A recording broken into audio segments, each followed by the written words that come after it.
Dr. Celia Orsini is an archaeologist, a facilitator, and the founder of Archaeology for Wellbeing. A practice that uses the past as a tool for present-day connections and care. With a PhD in archaeology and over a decade of research and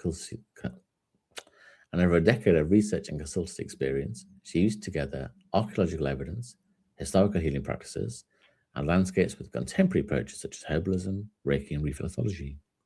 Through workshops and retreats for organizations across Europe, Celia creates communication archaeology, experiences that help teams break patterns of isolation, cultivate empathy, and develop a deeper sense of belonging by engaging hands-on with heritage, material culture, and story.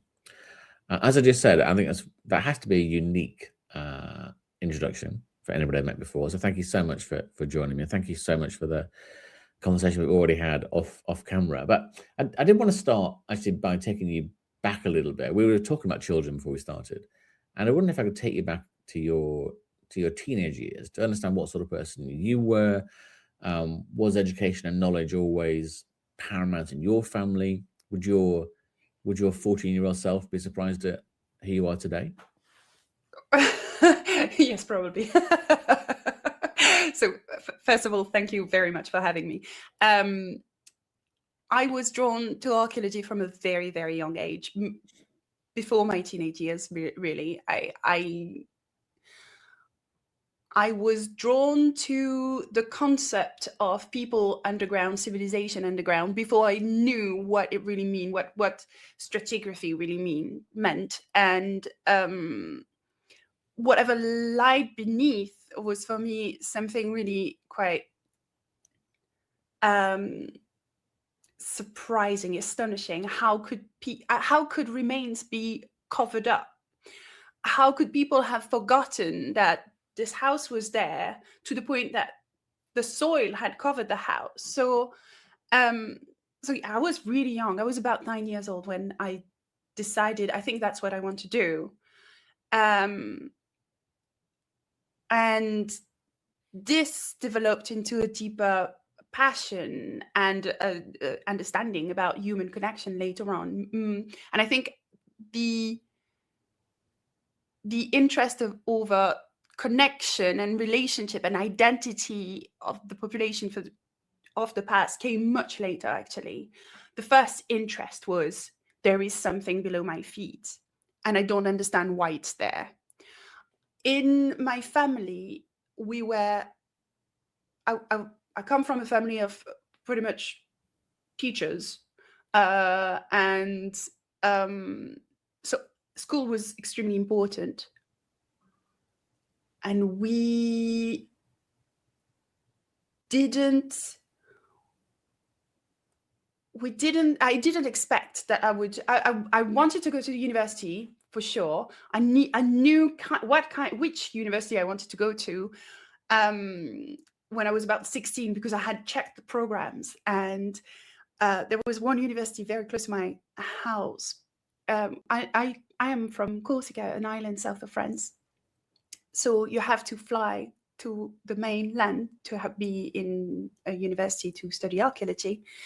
And the first one, the most accessible one, wasn't quite what I wanted to wasn't offering quite what I wanted to study. So I knew that I wanted to go to Paris. I knew that I wanted to go to La Sorbonne. This was the programs I was aiming at.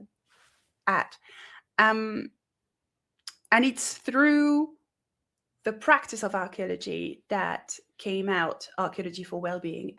That wasn't my first thought. I never imagined working in a well-being realm or the empathy realm at all.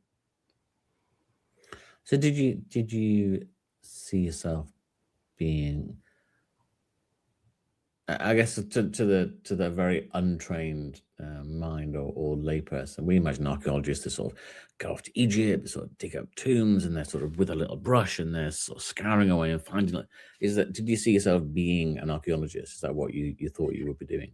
So I didn't know an archaeologist could be anything else than a person in the field at 9. Anyway, at 16, I started to understand that there was a lot of lab work that was involved in research and a lot of library time. And I've I'm a bit of a bookworm, so that was quite appealing. Actually, one of the greatest thing in of studying in Paris was accessing some national archives, because the building is in itself astonishing, and so it was such a privilege to be able to study at my level in that kind of environment. So I think I realized I never aimed to be a researcher that wasn't going at all on the field. And I do like that aspect of my work. But what I really liked was data. Uh, and that came, well, that actually appeared when I was doing my master. I realized how much I like playing with the data. And data collection and creating database and trying to find a strategy to just know what you may need to answer a question. So that, starting around my master, I knew that I would go towards research, because the data in itself was quite intriguing and pleasant to work with. So that was bringing me slightly away from the field, but I still enjoyed basically each stage of my archaeological work, really. I think, Just hearing your talk, so it's reminding me, and I was saying before, my son's just about to turn 16, that the best weekend we ever spent was when he was 8, and I was, 8 years, or whatever, 7 years younger than I am now. And we, it's going to sound so silly, we dug up like 2 meters by a meter of our garden. And we just sort of, I know, we must have seen something on TV maybe, and thought we'll explore and see what's there. And we dug down to sort of a meter or so, and even in our garden of our little house, there was a path that was like a stone path that was like a foot down that had been covered over by the rest of the garden. We found a glass bottle that had 1905 on it. We found, just within this 2 meter by a meter space in our little garden, a little house, we found so much treasure. I'll send you a photograph after we talked. It was just such a wonderful one. We laid it all out, and we had it on sort of on plastic and stuff, and we washed it all off, and we cleaned it all off, and it was nothing really. It was all these little stones and bits of glass and all this sort of stuff. But it was just the most wonderful weekend we spent getting dirty and exploring this this piece of our back garden. It was just, I'm not sure why I'm telling you that, but it was such a wonderful weekend. We were just digging and just finding the stuff. It was fabulous. What you just described is what I want people to know about archaeology. What this feeling, this incredible sensation that we are discovering something new, that it is a treasure, although it might not have the value that a Roman coin have, it might not have, but this particular connection that you had with the past through that experience is exactly what archaeology for well-being is meant to teach. Is that actually an object, however old it is, without context means very little to an archaeologist. But if you look at the object and the relationship and the interaction you have with it, with curiosity, with an open mind, with a bit of whimsy, you're already actually actively improving your well-being. You're opening yourself to a shared experience in the past. And you had this experience with your son, which is actually amazing. Which is brilliant. This is exactly what I'm trying to reproduce in my workshop. Trying to teach people that you can develop and you can cultivate this relationship with the past, and it will have an impact on your well-being. And that was going to be my next question, I guess. Just to play devil's advocate, to sort of say, why does it matter? We're in a world today with AI and fast cars and amazing technology and all the stuff that's beneath our feet. Surely it was just buried for a reason. What happened in Roman times or Greek times or ancient Britain times or whatever, why does it matter? Why is what's beneath us, what happened in the past, why is that important today? Right. I think there's a well, that's very, very philosophical, I guess. That isn't what I think. Just No. I understand where you're getting at. I think there is lessons to learn from the past, and history has a terrifying way of repeating itself. And it is interesting to realize that what we observed, if we can put things within context, if we can relate to other culture and see how things develop, we may be able to prevent some negative things to happen. Might not be the case. We might not be able to save us all from the apocalypse. I don't know. What I mean is, it's interesting to keep an eye on some phenomenon and be able to put our modern time within an historical context and keep it as a safeguard. Use the past as a safety net. Like, okay, are we falling into this kind of pattern? And what can we do better? Is there a way to do better? Maybe there isn't. Maybe they did the best that they could at the time with the means they had. What can we do? How can we improve our condition to the best of our abilities without hurting as little as the planet or the people as little as possible? I think that's why it's important. I think that's a really good answer, and I do think, particularly with the politics we have today, and it doesn't matter what side you're on, almost, whether you're Trump or Putin or Macron or whoever, there's almost and for ourselves, really, I think sometimes we get caught up in thinking about how important and critical and more important than ever before the moment we're living now is. And I think, and there's a really cool thing, if you look at the history of time, the last 15 billion years, whatever, and you put it in a sort of 24-hour clock, and I think, well, actually, human civilization we're the last second of all of that. And I think, put in this context, what's happening today, this week, this year, this decade, in context over the time that we know about, it does hopefully make you, well, maybe it should make you think about, actually, well, maybe that decision I'm about to make in the big scheme of things isn't that critical after all. Maybe that disagreement I'm having, maybe that argument I'm having, maybe that war I'm having isn't fundamental to all the history of time. Think about what's happened over the course of the last modern civilization, and then sort of pre-civilization, all of those things. It just feels, I think context is such an important word, whether that's context of an object, context of our life, context of how we feel about each other. I think that's such a critical phase. And I do think what you've explained really helps set the framework for that, really.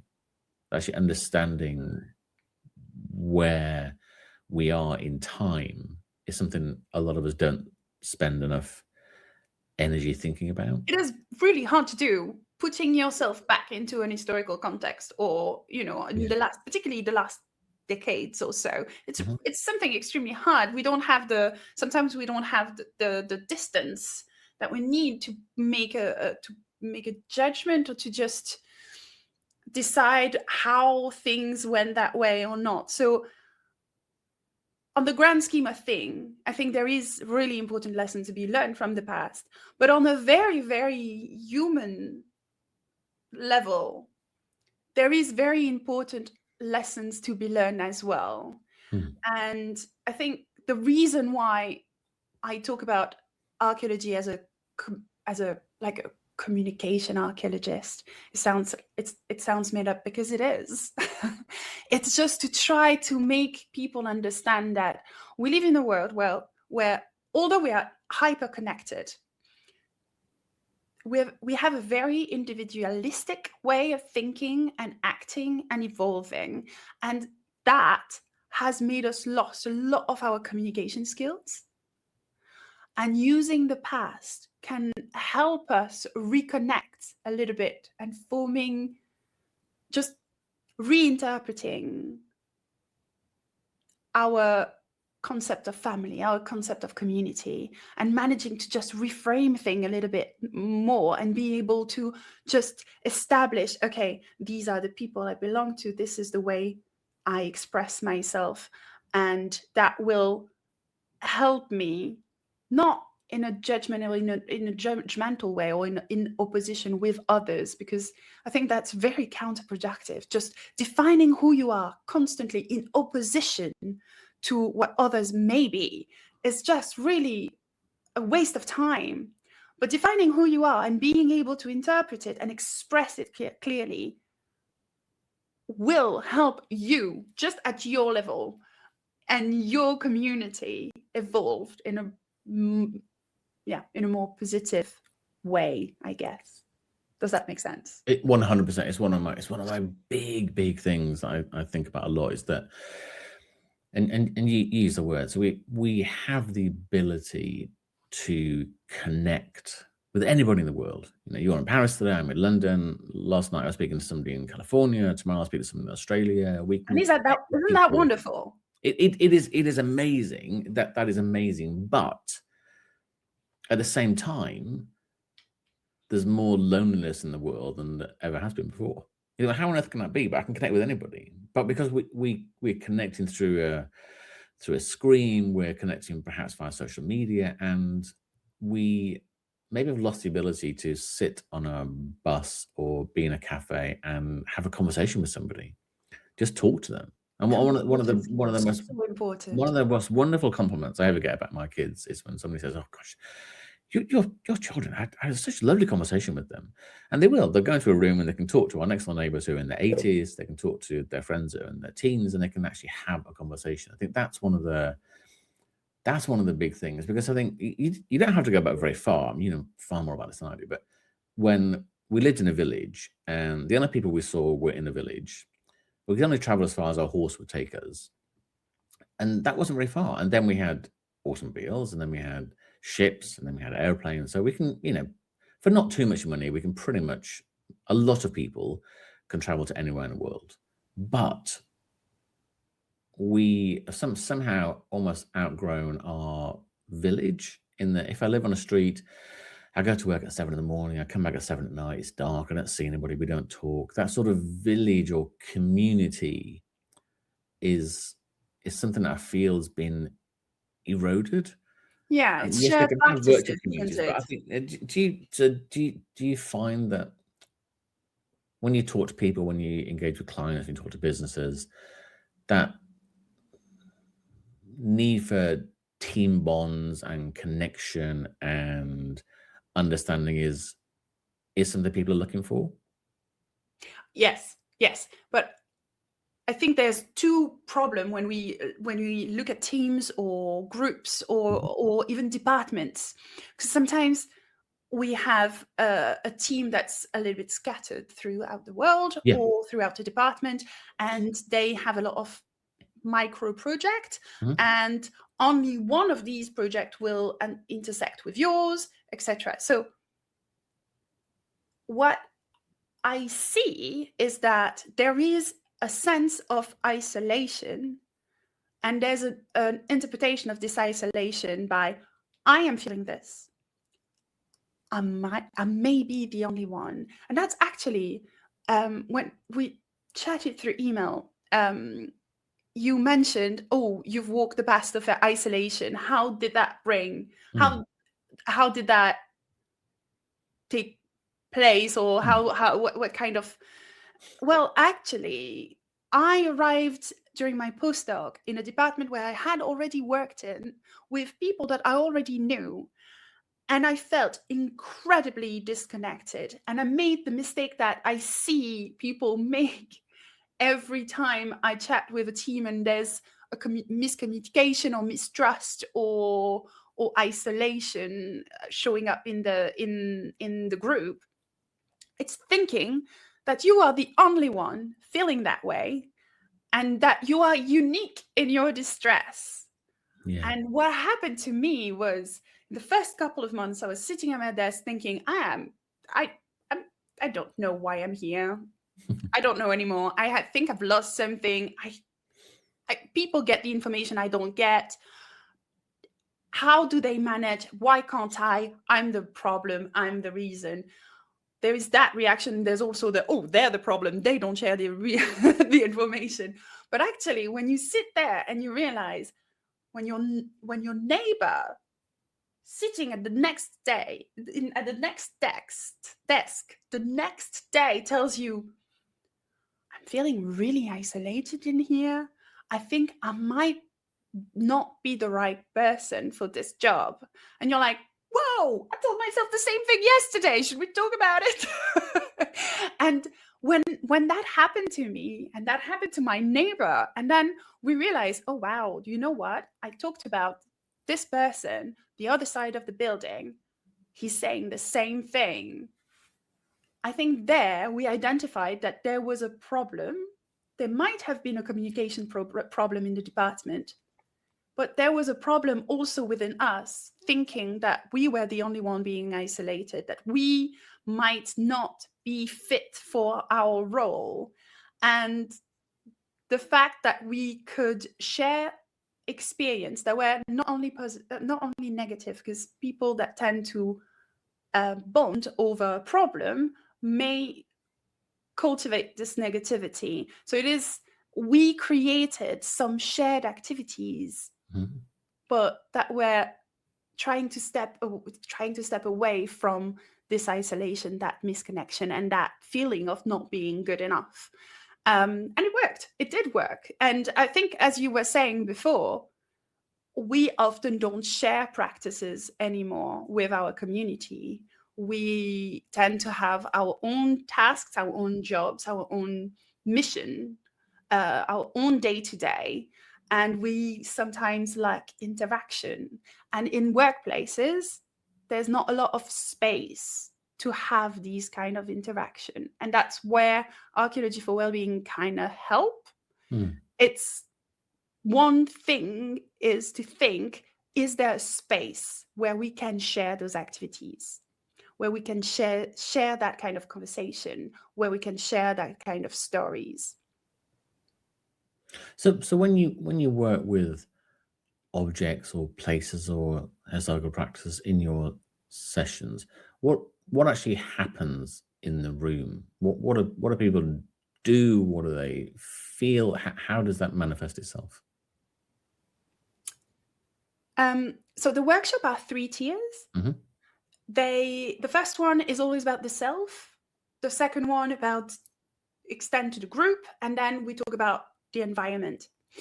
And I like focusing on the individual, because there's a lot of exercise each person can do on their own, and it's easy to just easing them in the Archaeology for Wellbeing method. Basically, it's about creating a bit of a safe space, really, first, where they don't have to worry about anything, about impressing anyone, about proving anything, and they can just show up for themselves.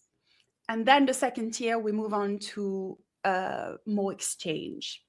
And people are led to share personal stories, whatever they're comfortable with. I'm not asking them to just cut their heart open and just bleed on the table. That's not the point.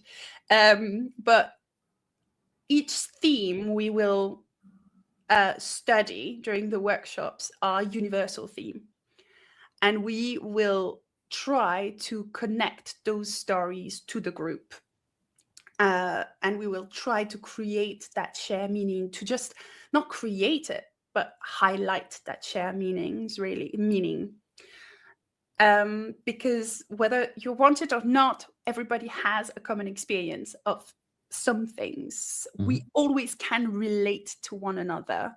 So archaeology is just going to be the tool to highlight, to take a pen and trace the line between you and the other individual and connect you to the group.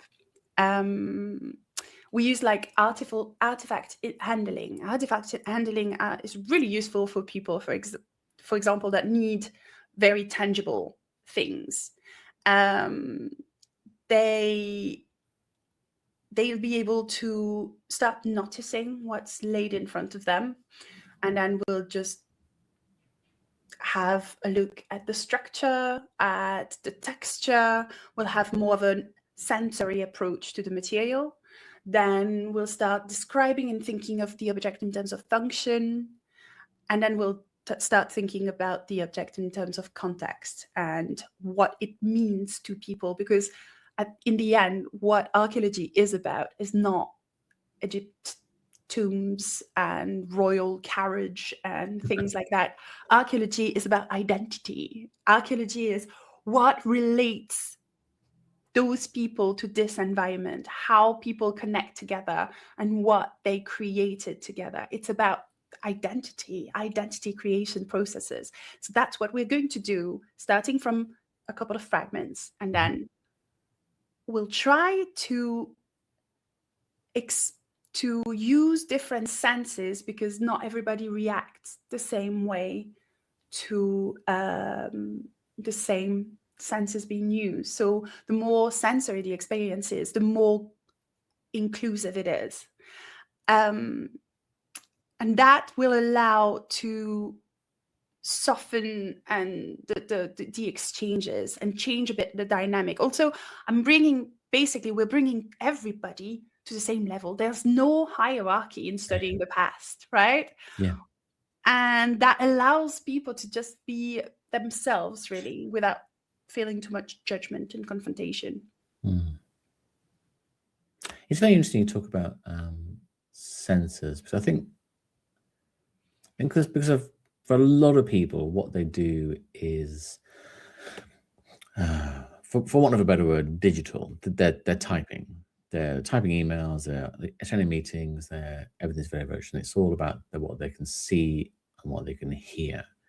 And it's really interesting to talk about, actually, when people get to touch, I have a stone on my desk that I just sort of hold and touch, and it just feels nice. I don't know why, it just has a nice feel about it. And I always imagine there's some amazing crystal hidden within it. But anyway, it's a nice feel. So I get to touch it. But I do think I don't know how long, over the last few decades, certainly since COVID, we have pulled back from touch and physical connection.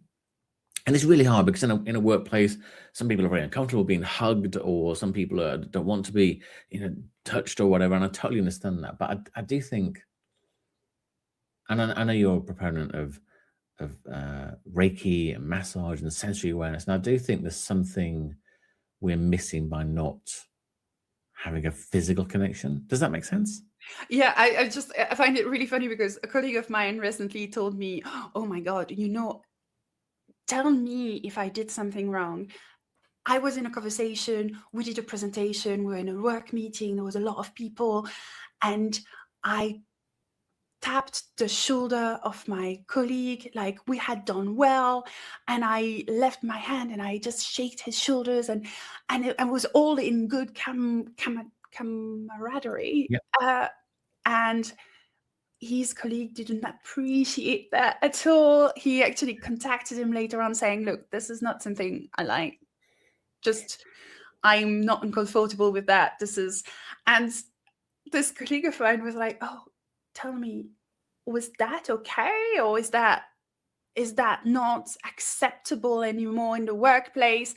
And I was like, well, actually, I don't know, because I wasn't there. But I believe that everyone has a different reaction to touch. And I have another funny story. When my child was really small, she only wanted me or my husband to hold her, and not her grandparents or anyone. And I went to the pediatrician saying, well, she's not a fan of being touched by anyone else than her parents. Should we be worried? And this pediatrician told me, well, me neither. I don't like being touched. Grandparents need to find another way to express their feelings.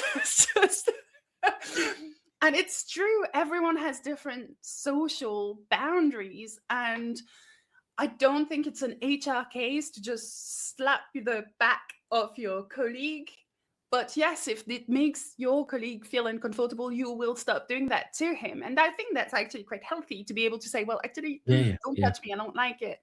And you receiving the message without saying, well, you're being difficult, but oh, I'm sorry, I didn't mean to pass, to trespass onto your boundary. But what is really interesting so I have a session where I integrate self-hand massage. mhm, And I think touch and sensory awareness is really powerful. It brings a really powerful dimension to the experience.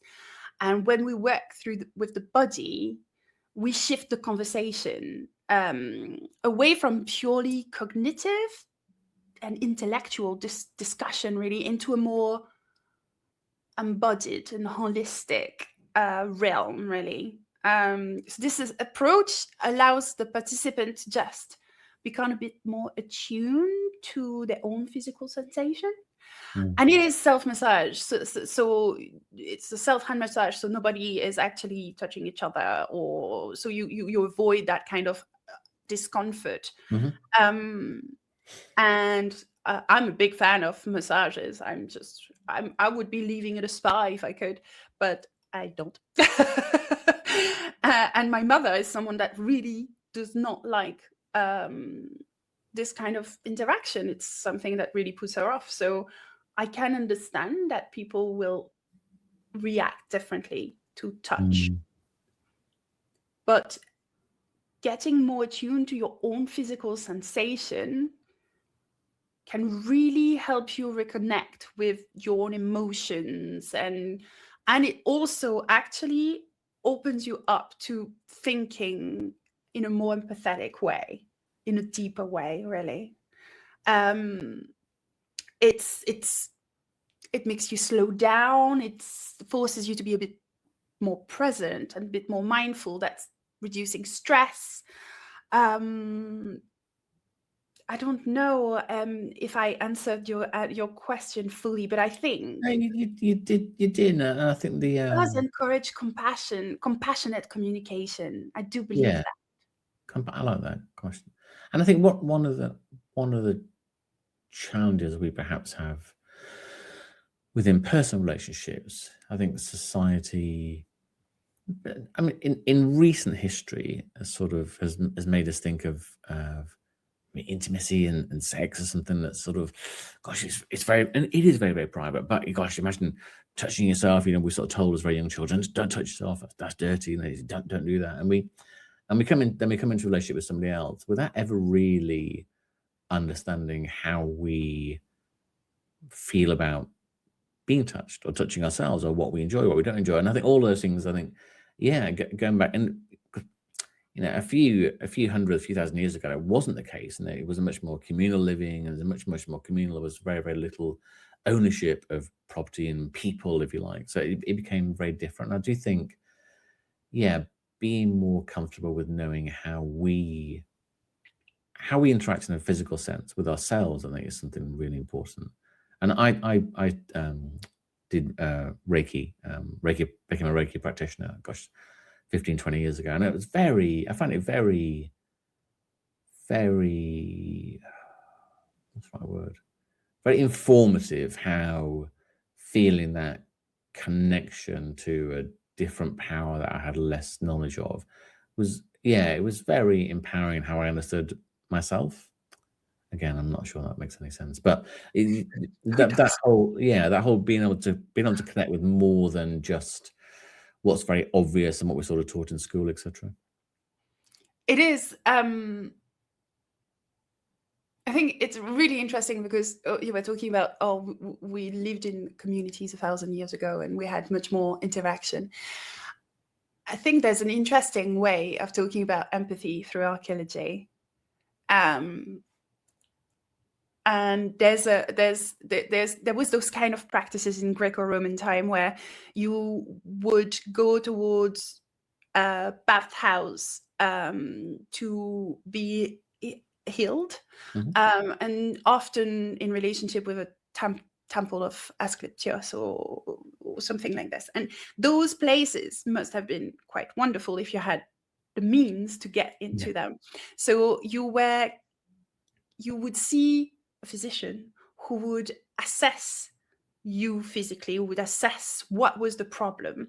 And since at the time, the expression of the body was translated into a problem of imbalance within you, it was very holistic because it was linked to your humors and how you were behaving. So basically, in this place, they would treat everything, every level of what they believe was creating a person. So they would take care of the body.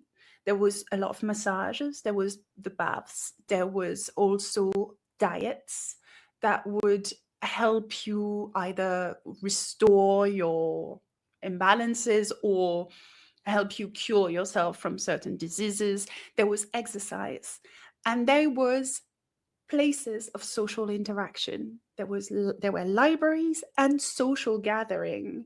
And I think this holistic approach must have been amazing for someone that's suffering from, I don't know, the flu or whatever. You can be, and you need to be comforted, and the comfort you get is not just a hug. It's not just, oh, I need this comforting food.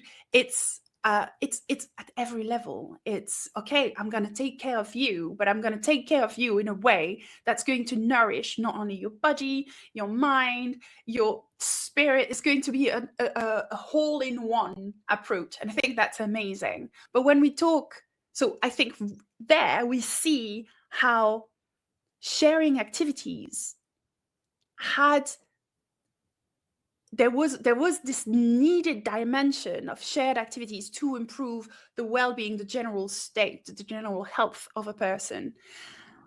And if you continue in this reasoning, you can see empathy developing in groups. Like if you think about early medieval time, for example, in Europe, where we believe as archaeologists that there was not no profession, obviously, with guilds already set in place. So you would arrive in a village, you would settle in a village, you would have family. And then one day, someone else would arrive, and the community would bring resources together to build such house. I think that's amazing if you think about it in terms of shared practices and empathy. This is realizing that we need to pull our skills together in order for the village, the neighbor to settle. And the neighbor settling will eventually improve the general health of the village because he's bringing skills into it. This is empathy in action. This is shared activities, shared stories. This is growing together. We do not know. I cannot tell you that archaeology has proven that. We suspect this was the case, that they had to pool resources to build up houses together, because at that time, it seems that there was no guild set in place. There was no people saying, well, I am an architect. I can design your house. And I am a carpenter. I can build the frame of your house. There was no profession in that sense. So they must have pooled resources, and resources is just physical resources, but also knowledge. And to do that, there must have been a certain amount of empathy, because if the person needs help and you have the skill, you would put the skill in the pool. I think that's very interesting to teach nowadays in our society, where we have a tendency to be much more individual oriented. There's a couple of things with that. I mean, it drew me. Did I go too far? No, not at all. I mean, it drew me to. I was lucky enough to talk to a couple of people that were actually used to be members of the Amish community, and I was thinking of them, that when when somebody gets married, the whole village community comes together and builds them a house. Mhm. They build them a house, they do everything together, and it's all that because they know that individually they might be an incredible architect or an incredible carpenter, but they can't build a house. They need somebody to physically pull the frame up, pull the rope, frame, yeah, exactly. cook while they're doing it, to clean while they do all the sorts. So they have all those things, and it's one of the oddities in life, I guess, is that as we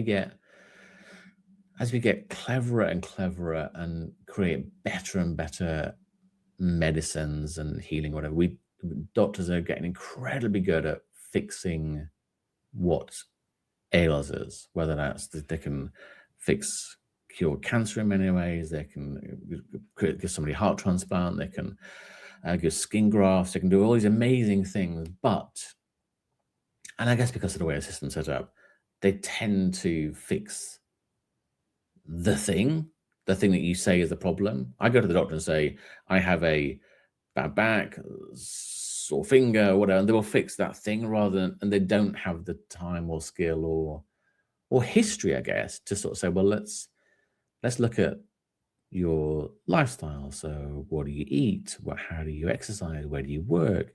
Who are your friends? Who is your family? What do you do? What do you enjoy? What makes you happy? What makes you sad? All those things that give them a picture of the holistic body and the holistic community somebody lives within. They tend to fix, and they're very good at fixing the thing. But then if you fix the thing,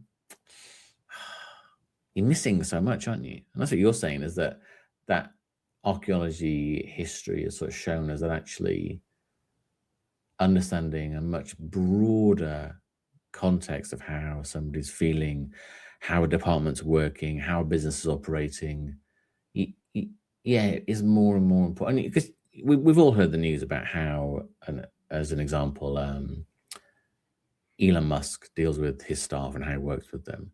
And then we hear other examples of how businesses operate in a much more holistic manner. You think, well, you have a sense for how somebody working in either environment is going to feel, but our medical practitioners generally are focused on fixing you as opposed to understanding you. And I think what you're doing, I think what you said was really right. They don't actually have the time. No, but they don't. They have 6 minutes for an appointment. Yeah, exactly. It's going. You've got to quickly get it out. It's very transactional. It is, and that's why it's so. And I know, again, it comes down to who people are, what they can afford, whatever. Going to see somebody that is more holistic in their approach has so much value. Or even what you're doing, helping people. And I think that's all the debate about complementary medicine. You know how they were saying, what was the term they were using? Alternative medicine. Yeah. And people started being really, really offended by the term alternative medicine. And now we're talking about complementary medicine. And I think that's actually wonderful, because there are a few places through Europe and through the States where there are doctors, because everyone has its place. Yeah. If you break your leg and you're heavily bleeding, you don't go to see your herbalist. If it's the apocalypse and there's no one else, go to see your herbalist. Maybe it's going to help. But if you're really hurting in a way that modern medicine could actually save your life or improve it considerably, just go to see a doctor, and don't expect the doctor to actually have the time and sit with you for 2 hours, which naturopaths often do. Yeah. They sit with you and discuss about your life for at least an hour and a half, sometimes 2 hours, to try to understand how they can help you in a holistic manner. I don't believe it would be reasonable to expect a GP, a general practitioner, any health carer to actually have the time to do that, because there might have been a car crash down the road and someone might need urgent care. So I think everyone has a place, and that's a funny thing, because I work with a psychologist who's worked with archaeologists before to develop projects that are helping people in a safe way. And there is a very dangerous thing happening in the world today. People claiming that they can help you when they don't have the tool or the training. So archaeology for well-being actually sits there as a complementary skill toolkit for your mental well-being. There is no way that I, an archaeologist, can help you if you need a psychologist. I am not trained. I am not a psychologist. There's no way I can provide the care you need if you actually suffered from a mental disease. There is so much I can do, and I can't take it all on. It would be dangerous for you. It would be dangerous for me. So I think that's a very interesting thing to remember in complementary therapy like herbal medicine or archaeology for well-being. We all have a space to grow, and we all can act within our abilities. It doesn't reduce the need for psychologists or psychiatrists, because some people do need that kind of support to survive, to go through some phases of their lives. And some people will tell you, actually, I'm really stressed. I don't think I need to see a doctor, but I need help to find strategies to improve my well-being. I would act within that realm. And I think when we need to be understood in a more holistic way, we can't expect our GP to always have the time, because, for example, I have an excellent GP and she's lovely and she doesn't have much time, but she tries her best to know if there's something she should know to help you to help you solve a problem. But this woman is busy and she has a lot of patients. So I can't expect her to just have 2 hours to discuss my child's constipation problem. There is so much she will be able to do in one meeting. And if I want to discuss this more with someone else, I can just find another resource. And I think we shouldn't blame modern medicine for being so transactional, because they have to be. That's their reality. That's the context they're living in.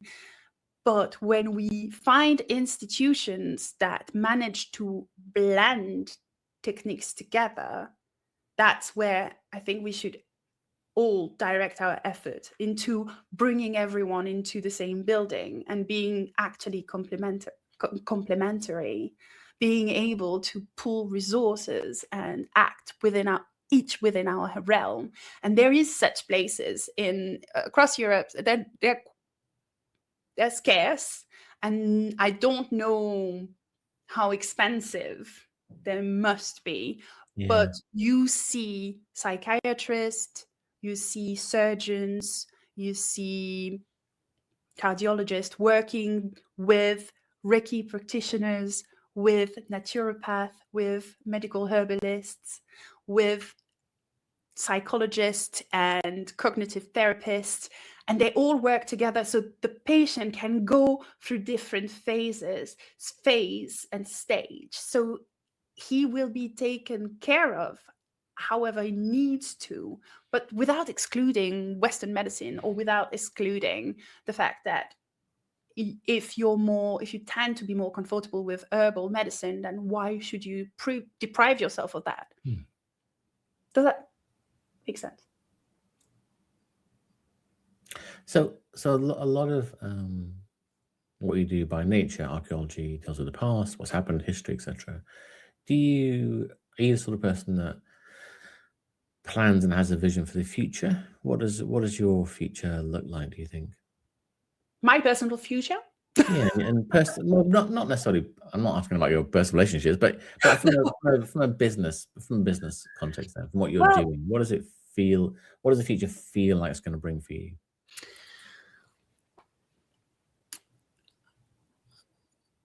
I wish I could see the research on empathy and well-being continue being developed into my field, into archaeology, into the discipline. I think it will be really interesting to see how things develop in the next decade or so. There are some projects running that are currently running, discussing how empathy and how our capacity to relate to certain people more than others influence the way we interpret our results in archaeology and in every discipline. And I think that will be that's really exciting. Really exciting to get people to, because I actually believe this is already happening.